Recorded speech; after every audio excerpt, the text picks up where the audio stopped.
Comentario al libro de Apocalipsis por el Dr. Evis Carballosa. Comentario al capítulo 5, versículo 1.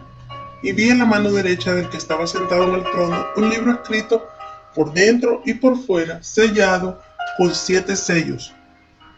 Si el foco de atención en el capítulo 4 tiene que ver con el trono, en el capítulo 5 lo es el libro escrito por dentro y por fuera, que en realidad es un rollo tal como solía usarse en tiempos antiguos. La conjunción y Kai establece un nexo con el contenido del capítulo 4, donde aparece una escena de juicio. En el capítulo 5 aparece la figura del Cordero, quien es declarado digno de abrir o desenrollar el rollo que contiene los juicios de toda la tierra. El tema del capítulo 4 es el trono y el del capítulo 5 es el Cordero. Y vi, Kai Eidon, se repite en los versículos 2, 6 y 11. Dicha fórmula se usa para introducir diferentes escenas del relato del capítulo. La preposición en, epi, significa sobre, es decir, sencillamente descansando o reposando sobre la diestra del que estaba sentado en el trono, plenamente disponible para cualquiera que esté calificado para tomarlo. Hasta ese preciso momento, solo el Padre tiene jurisdicción y autoridad sobre los tiempos y las sazones de los acontecimientos. Hechos 1:7.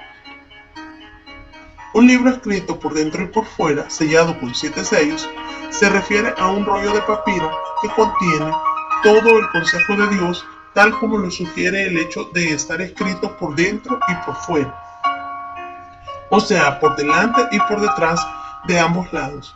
El vocablo escrito, hegramenón, es el participio perfecto, voz pasiva. El tiempo perfecto indica la acción completa y se usaba frecuentemente con referencia a documentos legales autoritativos cuya autoridad continua. Se han hecho varias sugerencias con el fin de explicar el contenido del rollo. Hay quienes creen que representa el libro del Nuevo Pacto y lo relacionan con la inauguración del reino que será establecido en Apocalipsis 20.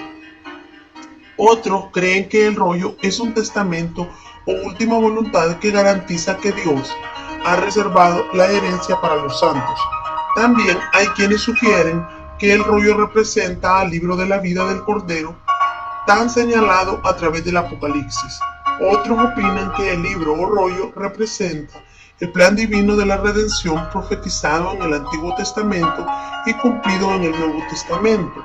Otra sugerencia es la que entiende que el rollo representa el título de propiedad o escritura que certifica al derecho de Cristo sobre el universo.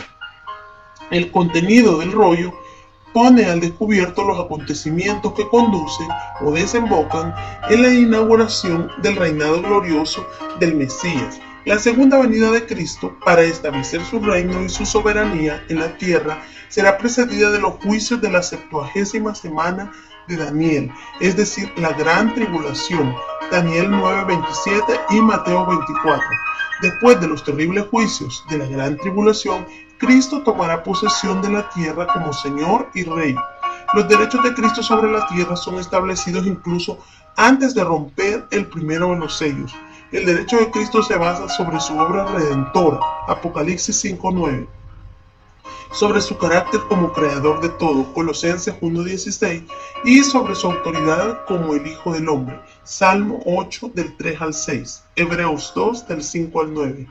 Debe recordarse, sin embargo, que a causa de la caída, la creación está bajo maldición.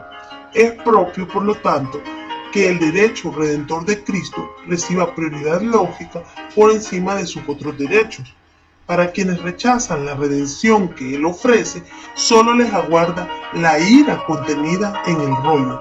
Resumiendo, el rollo contiene los juicios divinos que sobrevendrán a la tierra y que culminarán con la segunda venida de Cristo en gloria.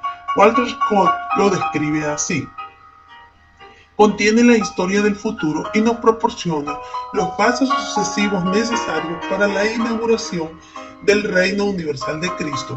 Dios está a punto de traer otra vez a su primogénito al mundo en medio de la aclamación de los ángeles, Hebreos 1:6, y el rollo sellado 7 veces manifiesta cómo esto ha de suceder. El contenido del libro abarca el periodo desde que se rompe el primer sello, capítulo 6, hasta el final del reinado y el comienzo del estado eterno, capítulo 11 y versículo 18. Es importante recordar que existe una estrecha relación entre los capítulos 4 y 5 del Apocalipsis. Como se ha observado ya, el capítulo 4 presenta una visión del Dios soberano sentado en su trono de juicio, preparado para llevar a cabo la consumación de su propósito eterno con relación a su creación. El capítulo 5 centra su atención en el rollo sellado que está en la mano derecha del que está sentado en el trono y en el cordero que se dispone a romper los sellos. Cuando el cordero rompe los sellos del rollo, no solo hay una manifestación del contenido del rollo, sino más bien una activación de dicho contenido que desencadena los acontecimientos que culminan con el establecimiento del reino glorioso del Mesías. Sellado con 7 sellos. Kater Pragismenon, Sparagisin Epta. El vocablo sellado, Kates Pragismenon, es el participio perfecto voz activo de katas pagiso. El prefijo kata enfatiza o intensifica el significado de dicho verbo. Una mejor traducción sería, habiendo sido sellado completa y seguramente. Los 7 sellos podrían referirse al hecho de que cada uno de los sellos oculta el contenido de las diferentes porciones del rollo, de modo que se hace necesario romper cada sello para develar el contenido de cada segmento. Además, los 7 sellos sugieren el carácter secreto del contenido del rollo. Ver Isaías 29:11. Thomas lo explica así. El sello es un rollo, lo mantenían cerrado, simboliza un acontecimiento aún escondido en el misterio, pero decretado divinamente. Tal imagen literaria es prestada de Isaías 29:11 y 12. El sello era una impronta generalmente hecha en barro, cera o algún otro material blando que impedía que una persona no autorizada tuviese acceso a su contenido. El uso de 7 sellos destaca la profundidad de los misterios escritos adentro. De cualquier manera que se vea, la estructura del rollo está fuera de lo común. No obstante, si todo su contenido se halla dentro de los 7 sellos, entonces los 7 sellos deben extenderse hasta el final del rollo. La cronología, por lo tanto, se asemeja a un telescopio. Las trompetas proceden del 7º sello y las copas surgen de la 7ª trompeta. Versículo 2. Y vi un ángel fuerte que pregonaba a gran voz. El texto no dice nada tocante a la identidad del ángel mencionado aquí. Evidentemente el énfasis está en su función, no en su identificación. Su función es la de un heraldo o pregonero de la corte celestial.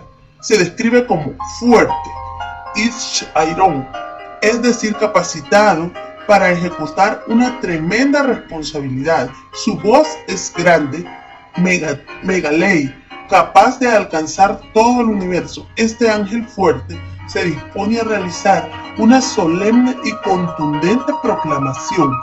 ¿Quién es digno de abrir el libro y desatar sus sellos? La pregunta del ángel fuerte implica un reto de gran magnitud. El vocablo digno, axios, incluye cualidades espirituales y morales.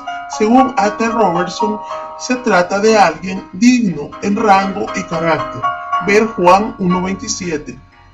Así como en habilidad.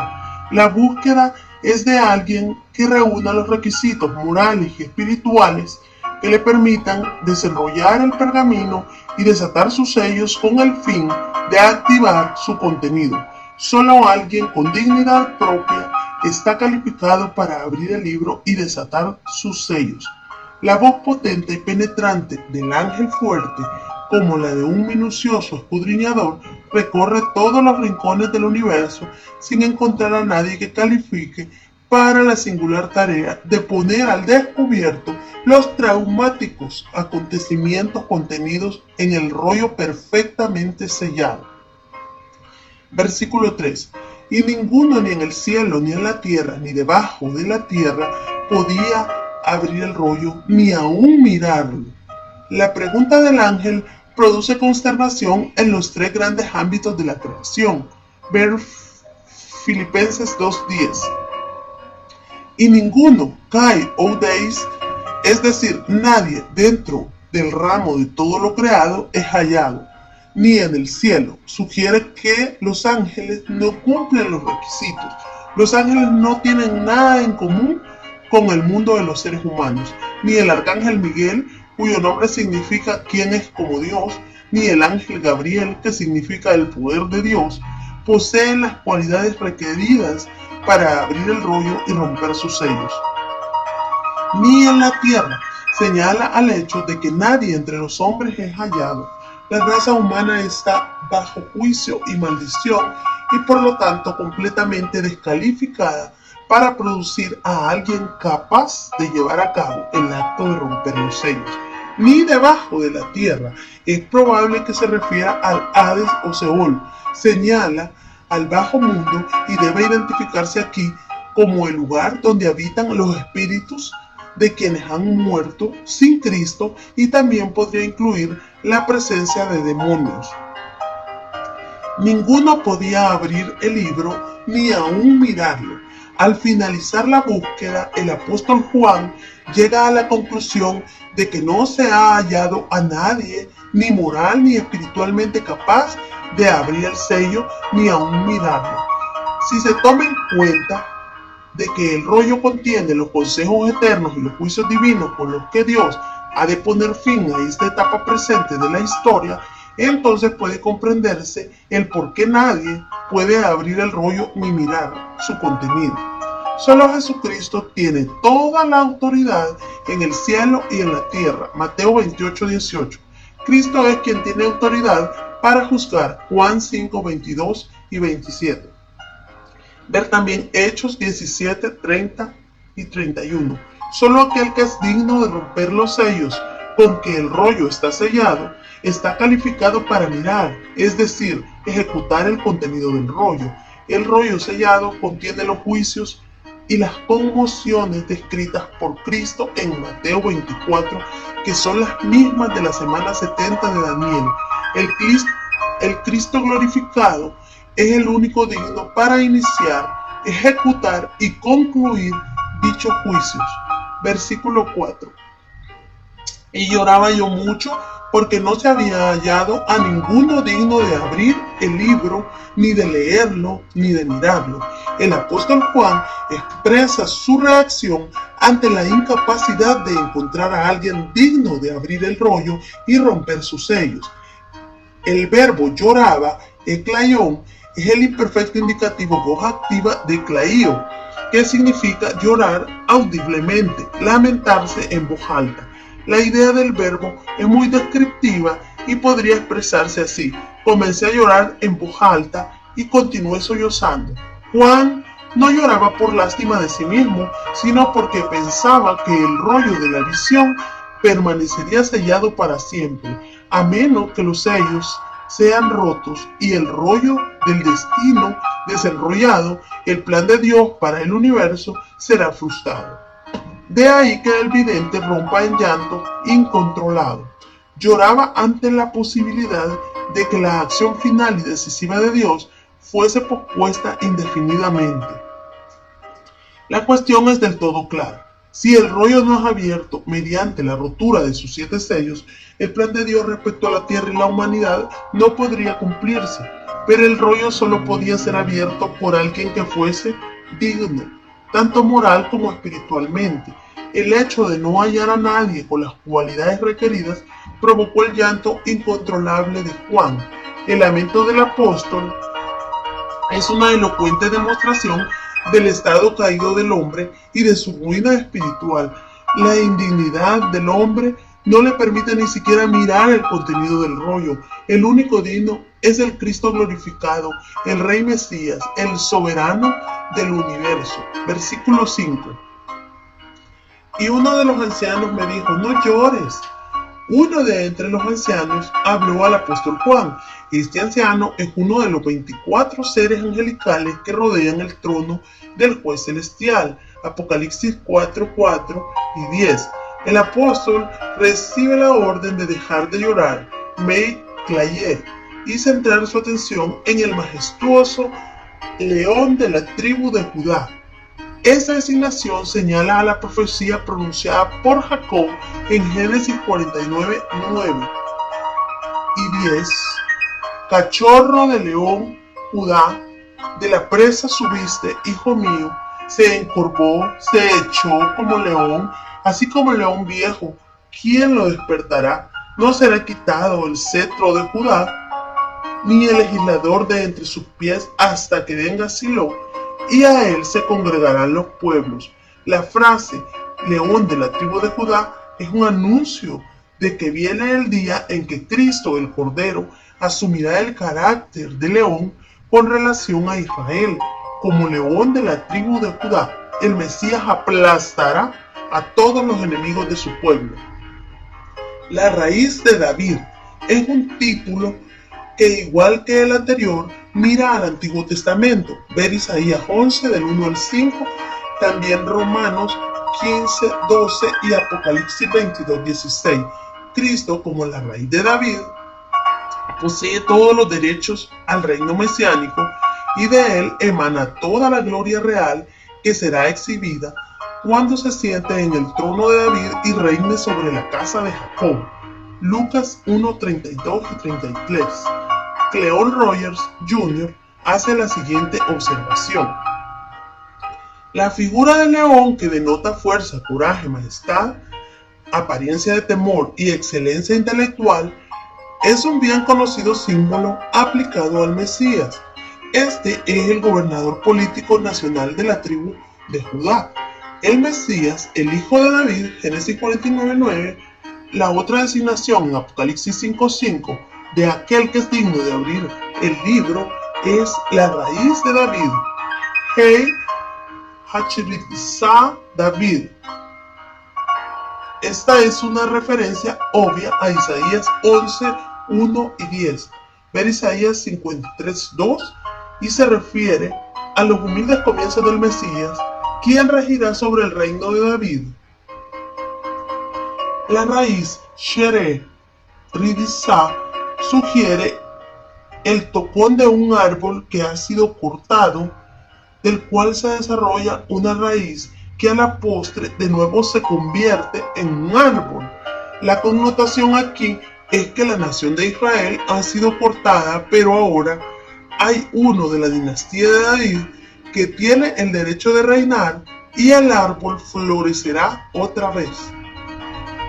Dios concertó un pacto con David, 2 Samuel 7, y le prometió que su casa y su reino serían afirmados para siempre y que su trono sería eternamente estable. Dios ha de cumplir su promesa de manera literal cuando el rey Mesías, la raíz de David, venga con poder y gloria para ocupar el trono de David, su padre. Ha vencido para abrir el libro y desatar sus 7 sellos. El verbo ha vencido, enikeisen, es el aoristo indicativo voz activa de nikao, que significa obtener victoria, ser victorioso, vencer. La forma verbal contempla la realidad de un hecho histórico. Él venció. Probablemente se refiere a la victoria de su muerte y su resurrección. Cristo derrotó al diablo, al pecado y a la muerte. Su rotunda victoria le da el derecho de ser el juez absoluto del mundo. Al mismo tiempo, su victoria ha removido todas las barreras para que fluya la gracia divina y se cumpla el propósito misericordioso de Dios, tanto para Israel como para los gentiles en la tierra. Versículo 6. Y miré y vi en medio del trono y de los 4 seres vivientes y en medio de los ancianos estaba en pie un cordero como inmolado que tenía 7 cuernos y 7 ojos, los cuales son los 7 espíritus de Dios enviados por toda la tierra. La escena debió causar una profunda sorpresa al apóstol Juan. De seguro esperaba ver un poderoso, majestuoso, soberano y feroz león. Sin embargo, su vista tropezó con un humilde, tierno y manso cordero salvador. Juan esperaba ver al rey de la conquista, pero se encontró con la más humilde de las criaturas. El vocablo cordero, arnión, no es el que por lo general se utiliza en el griego para referirse a esa especie. En el Apocalipsis, sin embargo, se usa arnión 29 veces. Dicho vocablo pone de manifiesto las características siguientes. 1. Arnión es un diminutivo que sugiere la ternura del Padre hacia el Hijo Jesucristo, como el Cordero de Dios se sometió perfecta e incondicionalmente a la voluntad del Padre. En segundo lugar, arnión denota la manera como el Mesías ha obtenido la soberanía sobre la tierra. Lo débil de Dios es más fuerte que los hombres. 1 Corintios 1:25. 3. Arnión se pone diametralmente a Terión, bestia. Apocalipsis 13:1. La bestia representa la fuerza física dinamizada por el poder satánico. Arnión contempla al Cristo que ha triunfado sobre la muerte y todas las fuerzas del mal mediante su sacrificio y su gloriosa resurrección. El simbolismo contempla la obra presente de Cristo, Hechos 7:56, al igual que su futuro reinado, cuando reclame todos los reinos de este mundo, Apocalipsis 11:15. En lo que respecta a su obra pasada, Cristo está sentado a la diestra de la majestad en las alturas. Ver Hebreos 1:3. Su obra de redención ha sido totalmente terminada. Su ministerio intercesor y sumo sacerdotal están realizándose en la sesión presente del ministerio de Cristo. El reinado mesiánico aguarda su culminación cuando Cristo regrese a la tierra con poder y gloria. Mateo 19:28. La figura del Cordero denota además de qué manera obtuvo soberanía sobre la tierra. Fue mediante un débil sacrificio, algo totalmente inesperado por los hombres. 1 Corintios 1:25, 2:7-9. Como inmolado, habla del sacrificio realizado en la cruz del Calvario. El vocablo inmolado, esphagmenon, es el participio perfecto voz pasiva en función de predicado de spalso, que significa matar, un sacrificio. El tiempo perfecto sugiere una acción completada con resultados permanentes. En la encarnación, Dios puso su sello en la humanidad, pero en el Cristo resucitado, los resultados de su encarnación y redención dejan su impronta sobre la deidad eternamente. El Cordero fue ofrecido en sacrificio por el pecado del mundo, pero resucitó gloriosamente de entre los muertos y es el soberano de cielos y tierra. La expresión en pie, esteikos, es el participio perfecto voz activa de isteimi. El tiempo perfecto sugiere una acción completada por resultados permanentes. Dicho participio describe al Cordero como de pie en su posición viviente natural. Él no está muerto, aunque ha sido inmolado, permanece erguido y vivo en esta escena celestial. El cuadro del Cordero en pie como inmolado simboliza la muerte y la resurrección de Cristo. Esta nueva figura describe una muerte sacrificial y conecta al Mesías con el Cordero Pascual del Antiguo Testamento. Éxodo 12:51, Isaías 53:7, Juan 1:29 y 36, Hechos 8:32 y 1 de Pedro 1:19. Aquí Juan une al real Mesías davídico del Antiguo Testamento con el siervo sufriente de Isaías 42-53. Ambos temas proféticos convergen en Jesús de Nazaret, el verdadero Mesías, que tenía 7 cuernos y 7 ojos. El número 7 sugiere perfección. Los cuernos hablan de fortaleza y poder. Ver número 23-22, Deuteronomio 33-17 y 1 Samuel 2-1 y 10, 2 Samuel 22-3, Salmo 75-5 y 10, Salmo 89-17 y 24 y Salmo 92-10 y Salmo 112-9. La figura de los 7 cuernos, por lo tanto, apunta a la omnipotencia del Cordero. Él es el Todopoderoso que en su humillación propia fue crucificado, pero que está en pie porque resucitó de entre los muertos y vive por los siglos de los siglos. Y 7 ojos, los cuales son los 7 espíritus de Dios enviados por toda la tierra. Los 7 ojos del Cordero sugieren plenitud de inteligencia y sabiduría. El Cordero no solo es omnipotente, sino que además es omnisciente.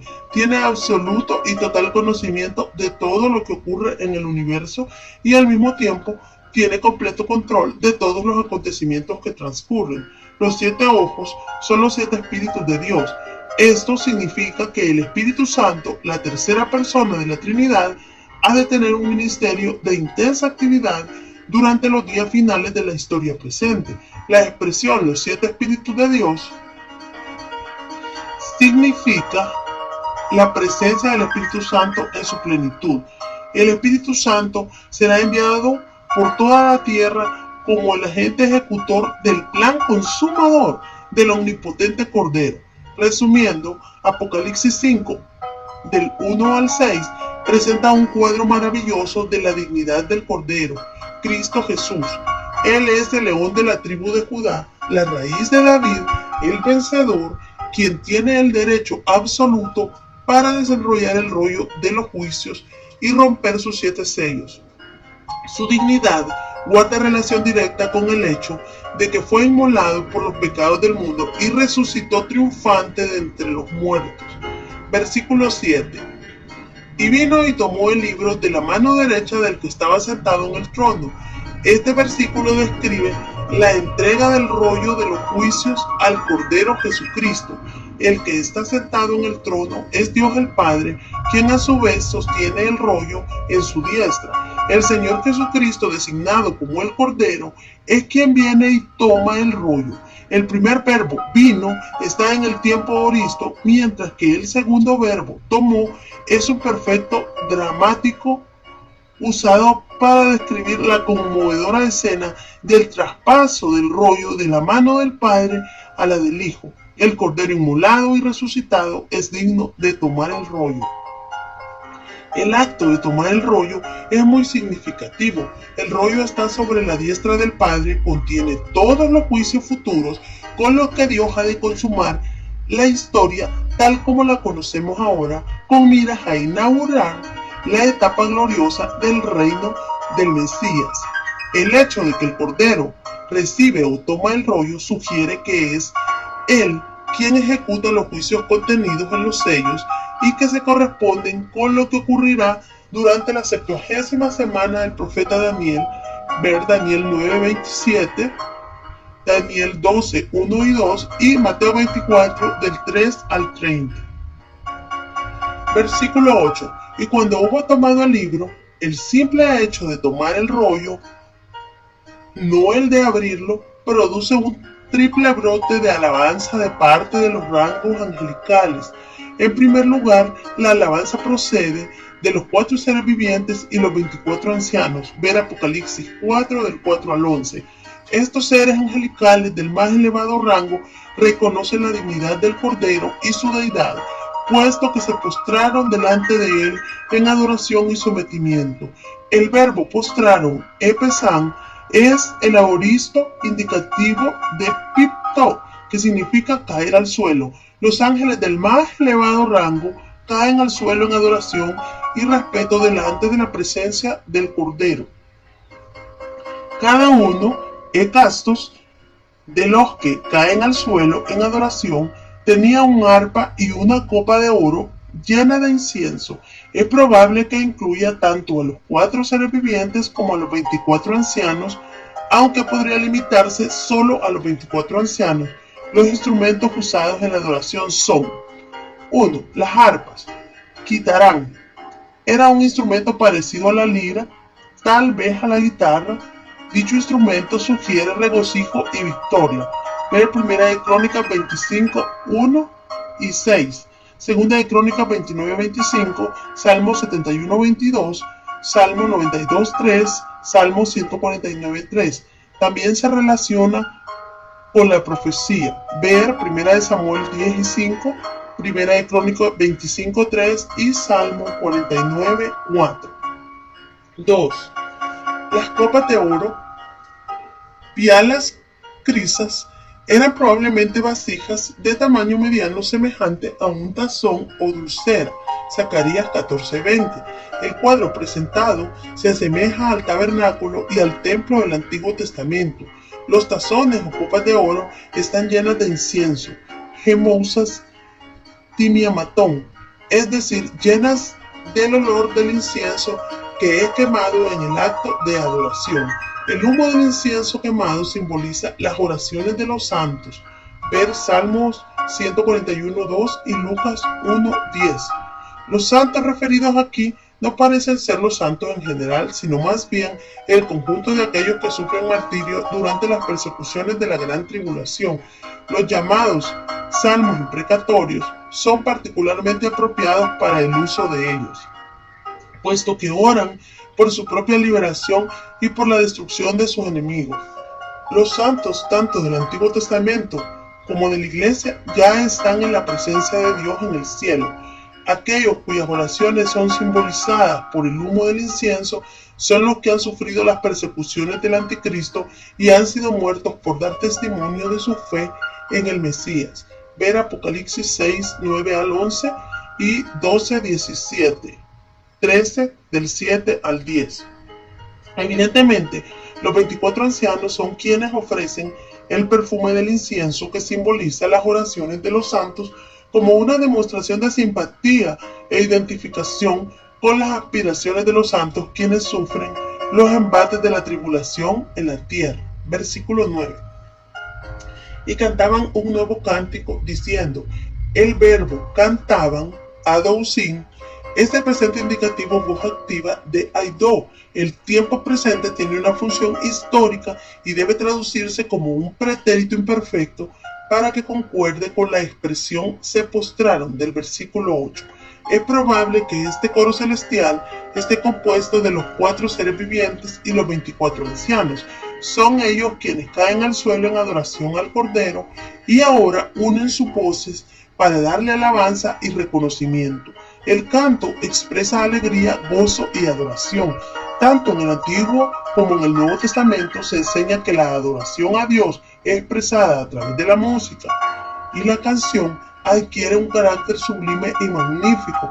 Respecto al nuevo cántico, Tomás hace la siguiente observación: el nuevo cántico, Oden Kainen, cantado por este coro celestial, era originalmente un canto de alabanza inspirado por la gratitud por nuevas misericordias. Un canto de esa naturaleza se menciona 6 veces en los Salmos: Salmo 33:3, 43, 96:1, 98:1, 144:9 y 149:1. Pero en el nuevo cántico de Isaías 42:10, las palabras tienen un contenido pleno correspondiéndose con el sentido más profundo de las cosas nuevas en Isaías 42:9. Ese sentido más profundo es que, sin perder de vista la grandeza de las glorias de las cosas pasadas, estas serán opacadas en comparación con el esplendor de las cosas futuras. El cántico es nuevo, Kainen, no en sentido de tiempo, sino que es nuevo en cuanto a forma o cualidad de diferente naturaleza de lo que es contrastado como viejo. En el contexto, el cántico es nuevo porque es cantado por seres angelicales y porque el contenido en sí es nuevo. Además, el cántico es dedicado en honor de un gran acontecimiento, es decir, la apertura de los 7 sellos con que se inauguran los juicios que preceden el comienzo del reinado glorioso del Mesías. Además, el nuevo cántico desvela nueva revelación respecto a la dignidad del Cordero. Digno eres de tomar el libro y de abrir sus sellos.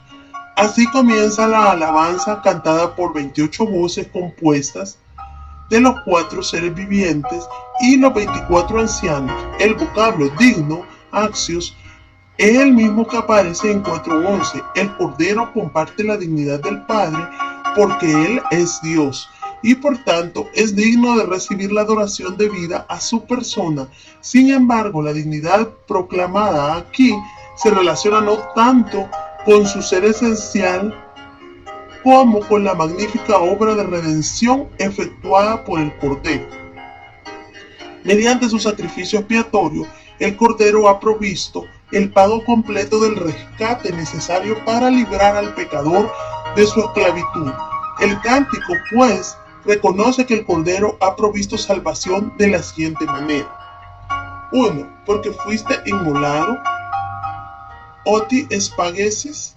El verbo fuiste inmolado es el aoristo indicativo voz pasiva desplazó, que significa inmolar, cortar la garganta, sesgar el cuello. La función verbal señala a un hecho histórico ocurrido de manera concreta. Ver capítulo 5, versículos 6 y 9 y 12. Capítulo 13, versículo 8 y Isaías 53, 7. Y con tu sangre, 2, nos has redimido para Dios. Los mejores manuscritos dicen, y con tu sangre has redimido para Dios. Lo más probable es que la declaración sea general y enfatice la provisión de la salvación en sentido universal, en lugar de destacar las personas implicadas. El verbo has redimido e igorazas es el aoristo indicativo voz activa de agorazó, que significa comprar en el mercado, redimir.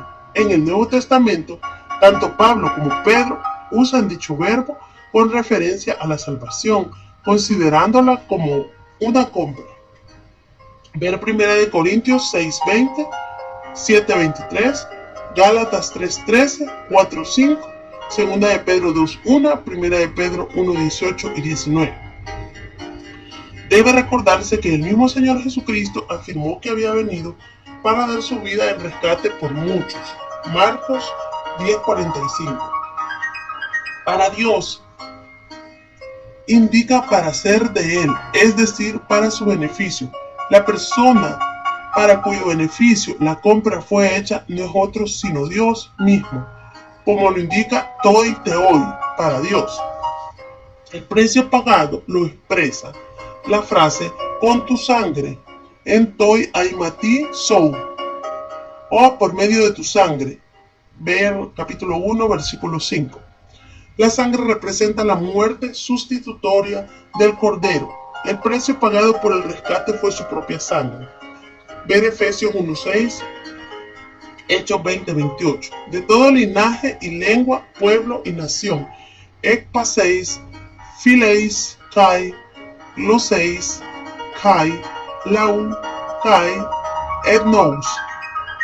Los súbditos espirituales para la esfera de soberanía del Cordero Redentor son tomados de cada tribu y lengua y pueblo y nación de la tierra. La expresión es partitiva, es decir, solo una parte del número total en realidad disfruta de los beneficios de esa muerte. Los beneficios de la obra redentora de Cristo tienen que ser apropiados por medio de la fe en Él.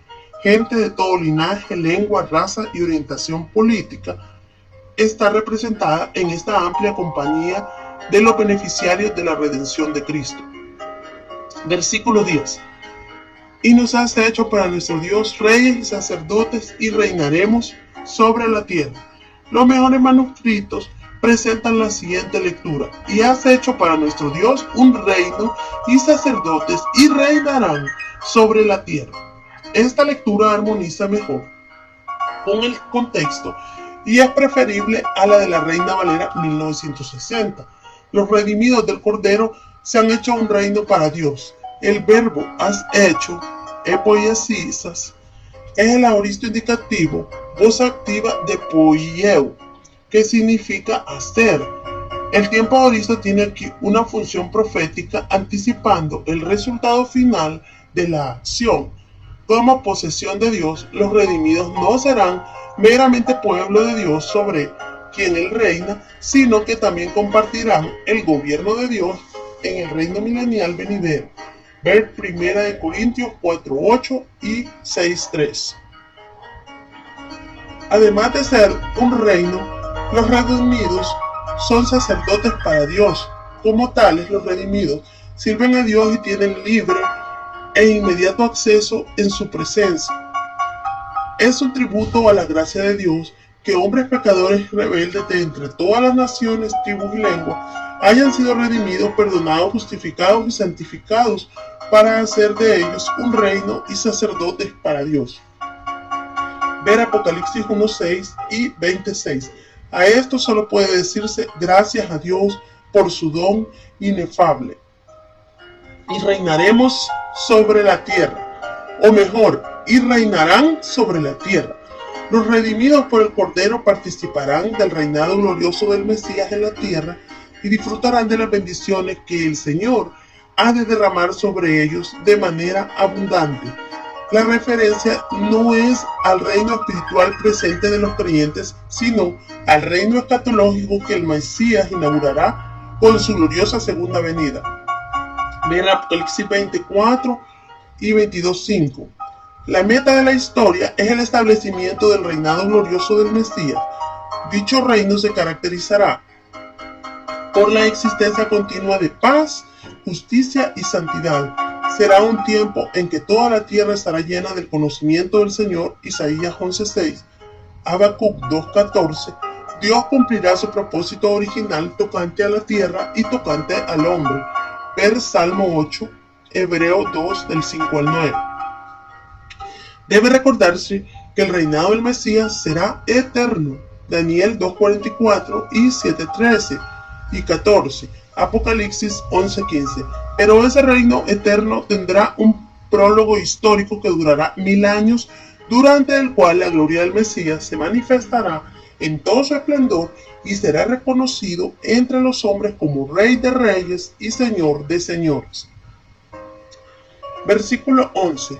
Y miré y oí la voz de muchos ángeles alrededor del trono y de los seres vivientes y de los ancianos, y su número era millones de millones.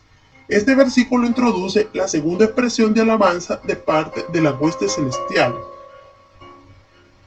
La expresión y miré, Cayeidón, indica que Juan contempla una escena diferente de la anterior.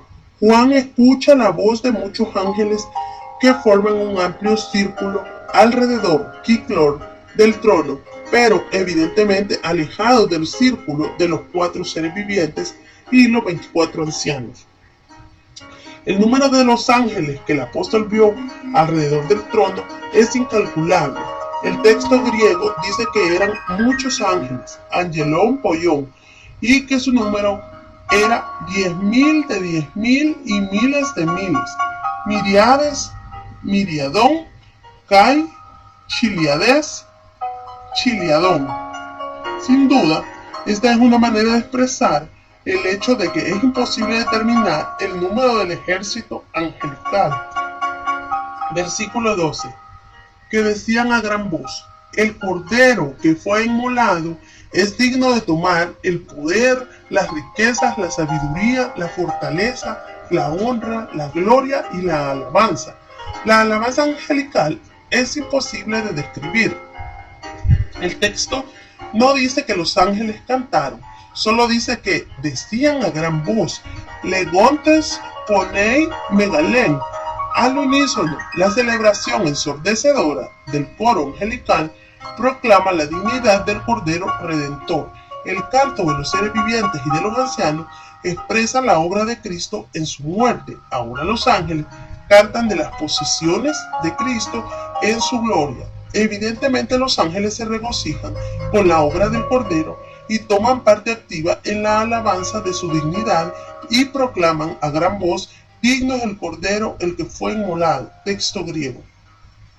Seguidamente, los ángeles pronuncian 7 adscripciones atribuidas al cordero. Las 4 primeras, poder, riqueza, sabiduría y fortaleza, son cualidades que el cordero posee y por las que es digno de ser alabado. Las 3 restantes son atribuidas al cordero en alabanza que son propias de su persona: honor, gloria y alabanza. En el texto griego hay solo un artículo determinado al principio de las 7 adscripciones. Dicha forma gramatical ata, por así decir, los mencionados reconocimientos como si formasen una cadena indestructible. El cordero es digno de recibir la vein, el poder y riquezas y sabiduría y fortaleza y honra y gloria y alabanza. Es importante dar consideración, aun cuando sea brevemente, a cada una de las 7 adscripciones dadas al cordero. Poder, dinamín. Este vocablo significa poder dinámico, poder inherente. Dinamis comporta la idea de poder físico como moral. El Cordero Redentor es digno de recibir el poder que es suyo, puesto que lo posee de forma inherente por ser quien es, el todopoderoso y vencedor sobre todos sus enemigos. Riqueza. Ploutón. En su encarnación, Cristo se vació a sí mismo. Filipenses 2:7. Condescendió hasta las esferas más bajas delante de los hombres, se hizo pobre siendo rico. 2 Corintios 8:9. El Cordero Redentor posee riquezas inagotables tanto en el ámbito espiritual como en el físico. Él ha derramado y derramará de su riqueza sobre sus redimidos. Sabiduría. Sofián. Su Sofián designa el atributo de Dios que se demuestra a sí mismo en la creación consciente y deliberada y en el gobierno del mundo, señalando límites y metas en la ejecución de su voluntad y la estructuración del destino. Establece el gobierno de justicia en la tierra y es el poder moral que protege y efectúa el progreso de la historia universal. Fortaleza. Ishkrin. Este vocablo se usaba en la literatura clásica para denotar la fuerza y el poder poseído por seres vivientes o por cosas. El uso que recibe en el Nuevo Testamento es muy similar al de la literatura clásica. En Apocalipsis 5:12, los ángeles atribuyen fortaleza al Cordero que fue inmolado. Por lo general, el Cordero es considerado como una criatura débil y frágil. El Cordero Redentor posee fortaleza inherente en su persona divina.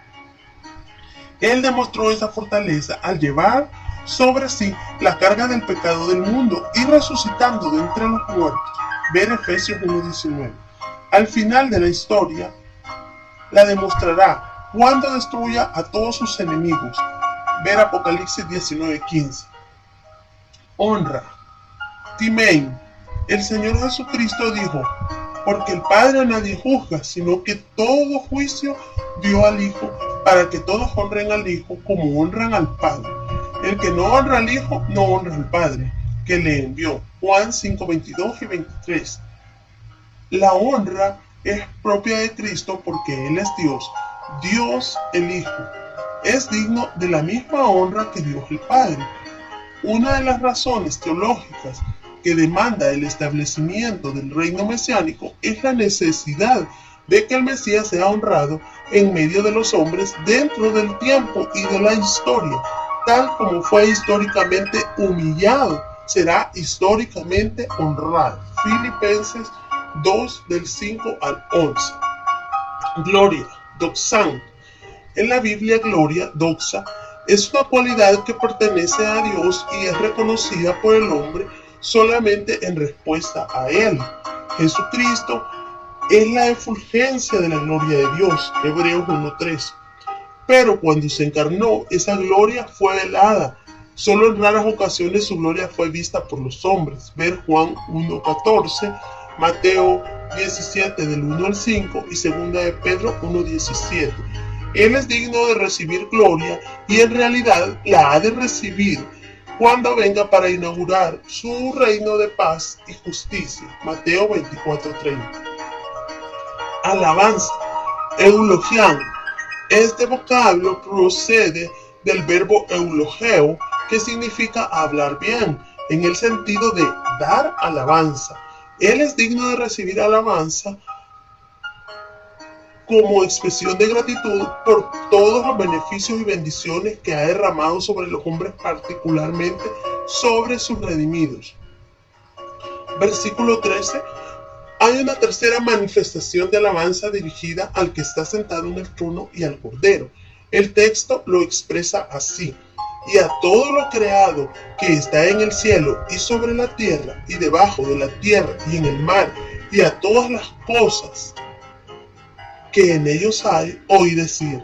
Esta cuádruple alabanza constituye un glorioso y estupendo clímax al cuadro de adoración que aparece en los capítulos 4 y 5 del Apocalipsis.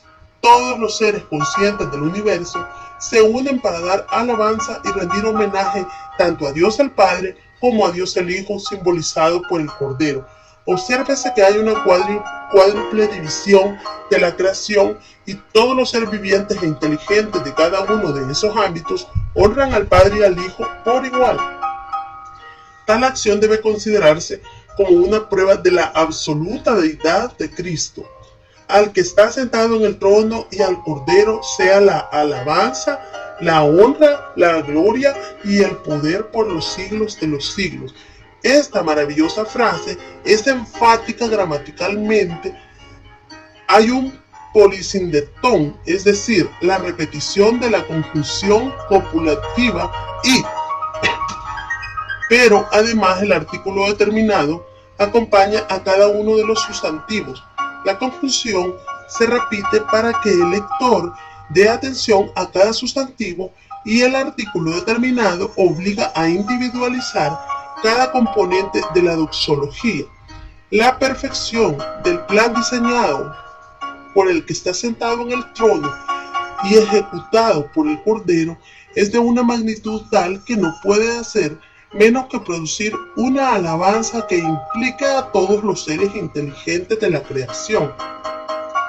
Obsérvese además el énfasis especial al hecho de que la exaltación del Cordero no es solo por el milenio, sino que dura por los siglos de los siglos. Eistos atonaston aionon, es decir, por toda la eternidad. Versículo 14. Los 4 seres vivientes decían amén, y los 24 ancianos se postraron sobre sus rostros y adoraron al que vive por los siglos de los siglos.